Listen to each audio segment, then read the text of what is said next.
A museum director told his own security guard she wasn't qualified to flag a broken stairwell door. 3 weeks later, 4 armed men walked straight through that same door during a gala with 400 guests inside. Sarah Kessler had learned that invisibility was a skill, not a curse. At 53 years old, she pushed her cleaning cart. No, her security cart. Though nobody at the Whitfield Museum of American History ever seemed to remember that distinction. Down the marble corridor at 6:45 a.m., same as she had every morning for the past 3 years. Her keys jingled softly against her hip. Her uniform, navy blue with a gold security patch, hung a size too big on a frame that still moved like coiled wire, even if nobody bothered to notice. "Kessler, you're blocking the loading dock again." Museum director Preston Vance didn't look up from his phone as he said it. He never looked up. In the 18 months since he'd taken over the Whitfield, he'd spoken maybe 40 words directly to her, and at least half of them had been corrections. "Morning, sir." "I'll move the cart," Sarah said. "See that you do.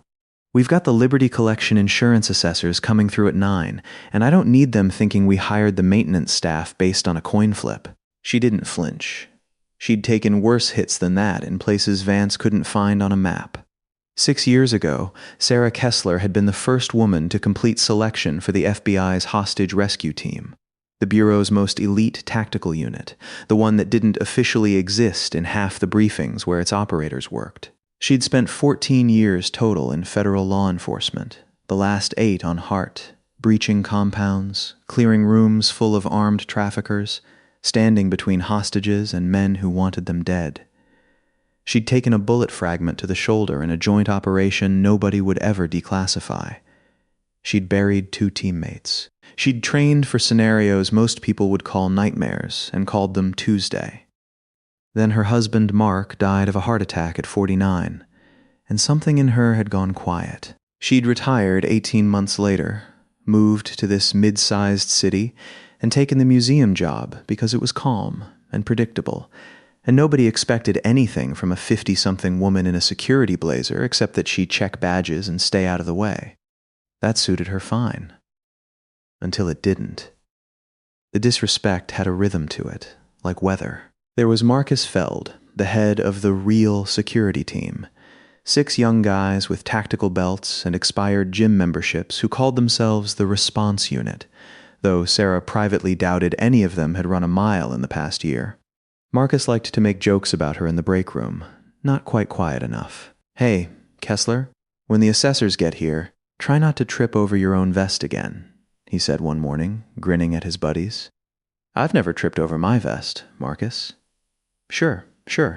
Just saying, maybe stick to the gift shop today. Leave the real posts to the team." She said nothing. She never said anything. It wasn't dignity. Not exactly. It was discipline. The same discipline that had once kept her breathing steady while clearing a room with 3 armed hostiles inside. You didn't waste ammunition on men who weren't the real threat. Then there was the incident with the Founder's Ledger. 3 weeks before everything changed, a priceless 1787 constitutional draft document went missing from its case for 6 hours during a gallery reshuffle. Turned out later it had simply been moved to conservation without anyone updating the log. But for those 6 hours, Vance had marched into the security office, red-faced, and looked directly at Sarah. "You had the overnight shift on that wing. Where is it?" "Sir, I logged every access point. Nobody entered after 11 p.m. except conservation staff at 5 a.m., which is documented."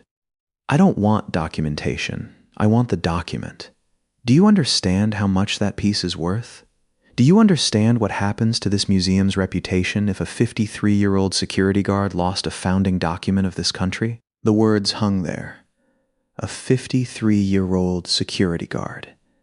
As if that were the whole of her. As if the woman standing in front of him hadn't once carried a wounded teammate 400 meters under fire in a compound outside Kandahar province, laughing grimly the whole way because laughing was the only thing keeping the panic down. The ledger turned up in conservation 2 hours later. Vance never apologized. He simply moved on, the way men like him always did, already looking for the next person to blame. Sarah went home that night, sat in her quiet kitchen, and allowed herself exactly 4 minutes of anger before she boxed it up and put it away. Mark used to tell her that was her superpower. Not the shooting, not the tactics. The boxing. You could survive anything, he'd said once, half joking, half not, as long as you had somewhere to put it. She missed him so much some nights it felt like a physical wound. The final humiliation. The one that would have broken a lesser woman, or at least made her quit, came 2 weeks later, during a staff meeting Sarah wasn't even supposed to attend. She'd come in to report a mechanical issue with a rear stairwell door, one that hadn't been latching properly for a week despite 3 written requests to facilities. Vance was mid-presentation to the board about the upcoming unveiling of the Liberty Collection, a set of Revolutionary War artifacts on loan from the Smithsonian worth an estimated $40 million, including an original draft of a Founding Father's private correspondence and a ceremonial sword carried at Yorktown. Kessler, this is a closed meeting, Vance said, before she'd even opened her mouth. Sir, it's about a security vulnerability. Stairwell C door isn't latching. With the Liberty Collection opening Friday, I think it needs to be addressed before. We have a professional security consultant handling the protocol for the exhibit opening. A trained consultant, he said, and the emphasis wasn't subtle. Board members shifted in their leather chairs, a few exchanging looks. I appreciate your concern, but perhaps focus on your actual responsibilities. Checking badges, locking the east doors at closing, that sort of thing. Sir, a single unlatched exterior stairwell during a $40 million exhibit opening isn't a small. Ms. Kessler, his voice sharpened into something almost cruel. You are a security guard, not a security consultant, not law enforcement. I understand you may have watched some documentaries, but this is a professional museum, and I need you to let the professionals handle the professional concerns. Are we clear? The room went quiet. One of the younger board members actually winced. Sarah looked at him for 3 full seconds, long enough that something almost like unease flickered across his face, though he couldn't have told you why. Understood, sir, she said. I'll submit the maintenance ticket again. She walked out with her spine straight and her jaw tight, and nobody in that room had any idea that the woman they'd just dismissed had once run maritime interdiction ops in the Strait of Hormuz, had testified. Unnamed, behind a screen, before a closed congressional subcommittee about a hostage rescue that had made international news without her name ever once appearing in it. Nobody wrote the maintenance ticket down after that. It got lost in the shuffle of exhibit prep. Stairwell C stayed unlatched. Friday night, the Liberty Collection Gala drew 400 guests, donors, local dignitaries, a state senator, television crews filming the ribbon cutting for the 10 o'clock news, champagne, string quartet. Marcus Feld and his response team stood by the main entrance in their crisp uniforms, looking sharp for the cameras, radios clipped to lapels like props. Sarah worked the East Wing, same as always, checking coat check tickets and pointing lost guests toward the restrooms. Unremarkable. Invisible. Exactly as everyone preferred her. At 8:52 p.m., 4 men in delivery uniforms came through Stairwell C. They'd cased the museum for 2 weeks. They knew the door didn't latch. They knew the exhibit's location, the response team's patrol pattern, even the timing of the gala's toast, when most security attention would be pulled toward the main hall for photographs. They carried suppressed weapons in duffel bags marked with a catering company's logo, and they moved with the flat, practiced calm of men who had done this kind of thing before. Not petty thieves, but a coordinated cell, believed to be tied to an international trafficking network that moved stolen antiquities through black markets in Eastern Europe, converting American history into untraceable cash. The first shots came at 8:58, 3 rounds into the ceiling of the main hall, deliberate and loud enough to freeze 400 people mid-breath. "Everybody down! Down on the floor! Now!" Screaming, the crash of a champagne tower collapsing. Marcus Feld froze. Actually froze, gun half drawn, eyes wide, the tactical belt and expired gym membership meaning nothing at all in that half second where his body simply refused to move. One of his teammates dropped his radio and ran for the exit, shoving guests aside. Sarah Kessler did not freeze. The moment the first shot cracked, something in her simply switched on, like a generator kicking in during a blackout. Smooth, instant, no delay between recognition and response. She was already moving before the second shot fired, dropping low, angling toward cover along the east wing corridor, eyes cataloging exits, sightlines, guest positions, threat vectors, the way she'd trained her body to do 10,000 times until it required no conscious thought at all. 4 hostiles. 2 covering the main hall, herding guests toward the center of the room. A containment tactic, meant to control the crowd while the other 2 moved toward the Liberty Collection display case in the East Gallery. Professional. Disciplined movement. Not amateurs. She had no rifle, no sidearm. Museum security wasn't permitted to carry lethal weapons. One more indignity she'd swallowed for 18 months. What she had was a flashlight, a radio, a fire extinguisher mounted on the wall 6 feet away, and 14 years of muscle memory that didn't care what equipment she was holding.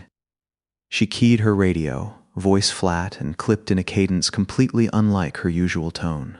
All units, 4 armed hostiles, 2 in main hall on crowd control, 2 moving to the Liberty display, East Gallery.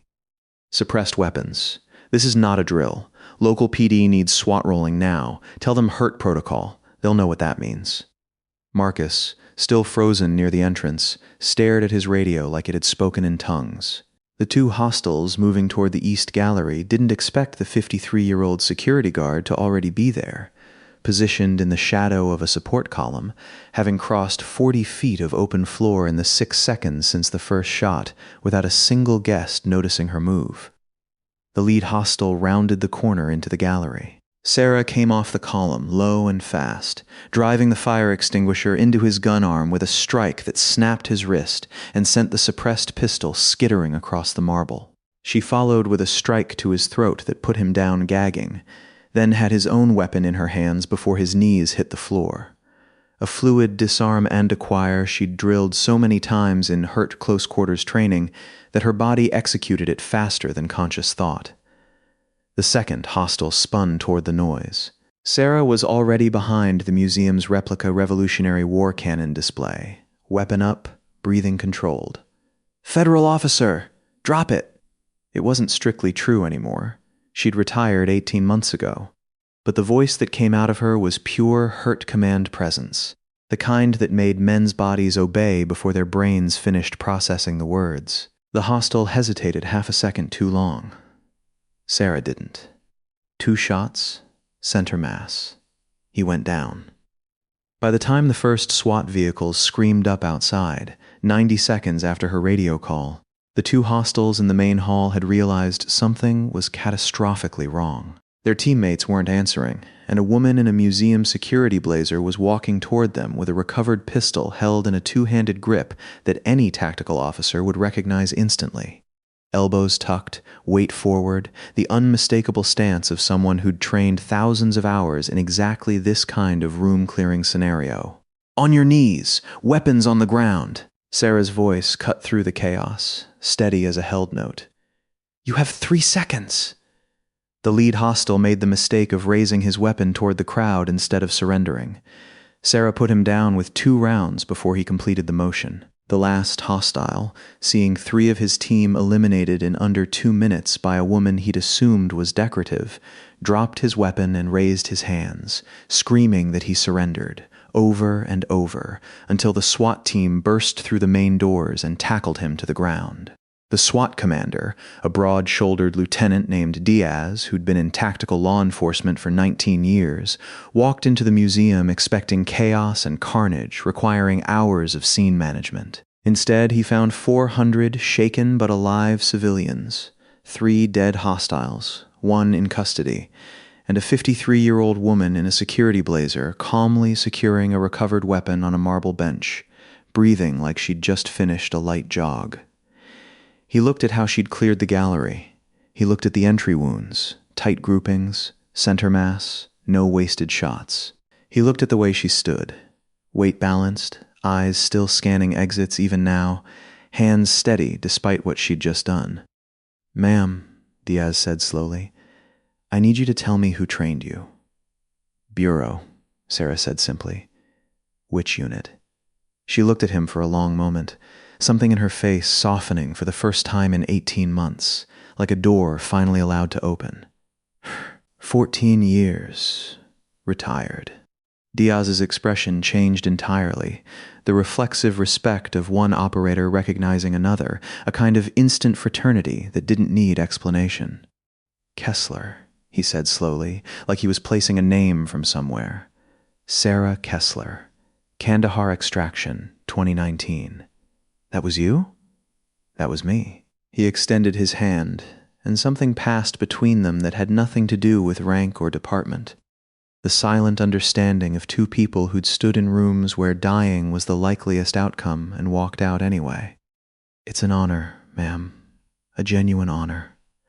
My report's going to say exactly what happened here tonight. Every word of it." "I'd appreciate that, Lieutenant. More than you know." Preston Vance found her 20 minutes later, sitting on a bench near the East Gallery while paramedics checked her over out of procedure, though she waved off anything beyond a blood pressure cuff. His face had gone the color of old paper. He'd watched the last 90 seconds on the museum's own security footage, playing back on a monitor in the control room, and he understood, or seemed to, exactly who had been checking coat tickets in his East Wing for the past 3 years. "Ms. Kessler, He stopped, started again. "I didn't know." "No," Sarah said quietly, without cruelty, but without softening it either. "You didn't ask." He stood there a moment longer, said nothing else, and walked away toward the control room, already pulling out his phone. 2 days later, Sarah was in the security office reviewing shift logs when her personal phone buzzed with an email. It had come from a board member's assistant, a young woman named Priya, who Sarah barely knew. Clearly a reply all gone wrong, a draft document accidentally looped into a distribution list that was supposed to be internal to the board alone.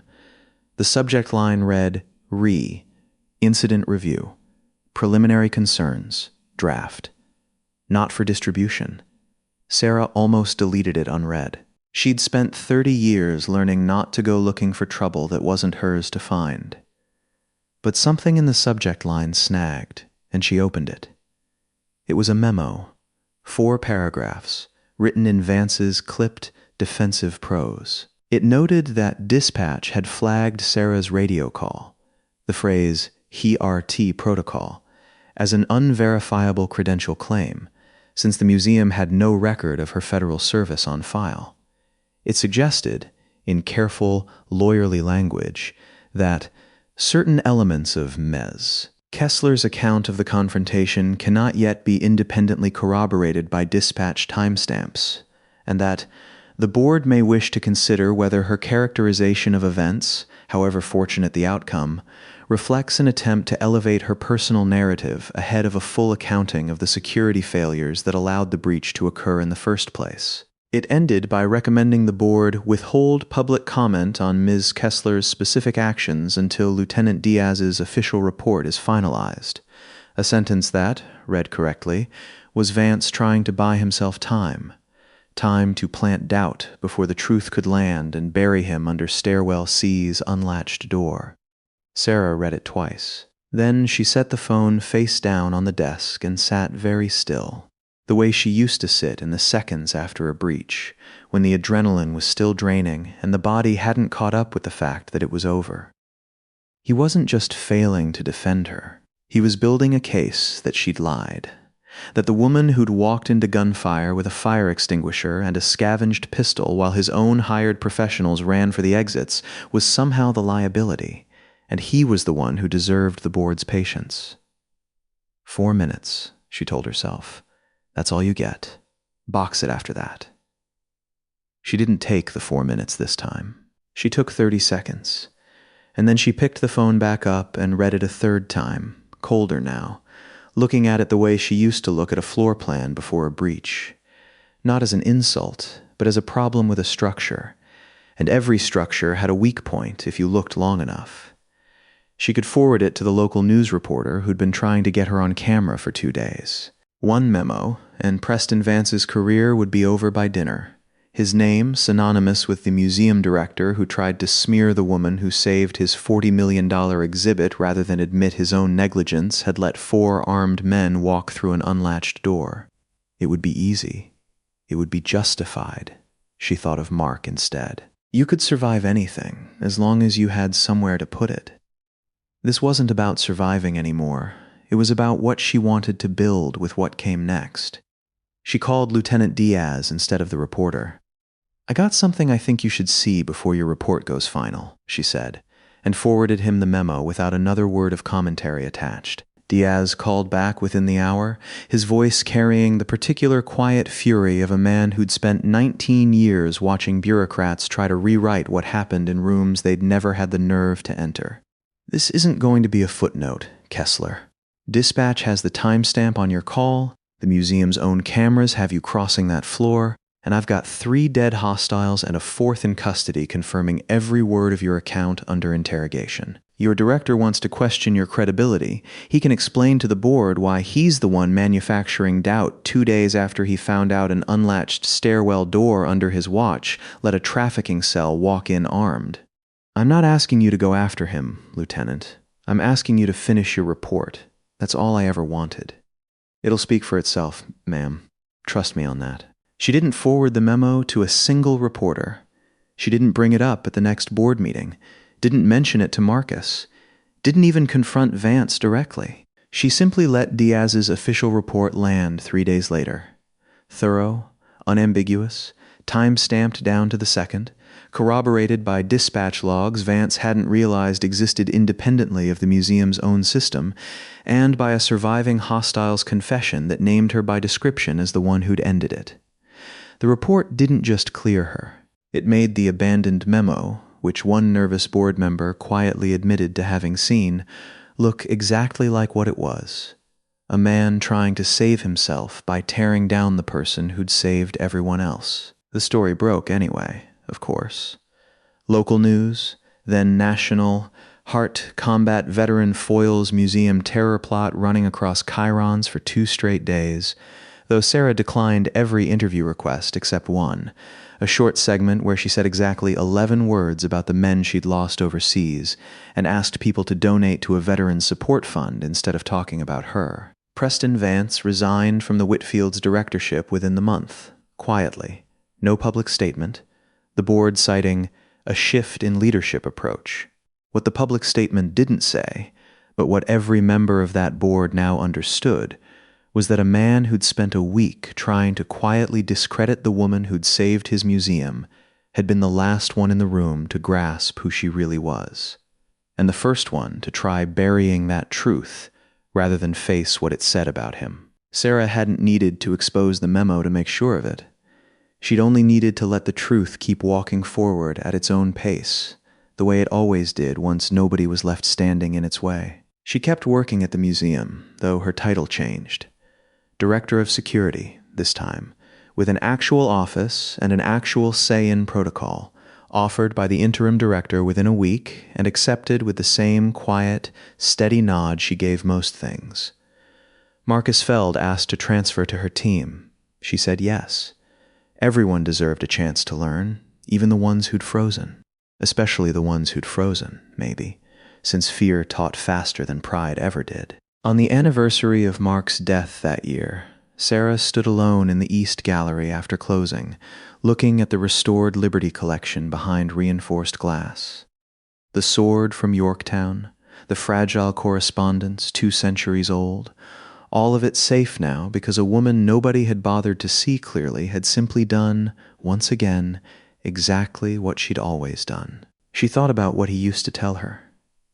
You could survive anything, as long as you had somewhere to put it. She'd found somewhere to put it, finally.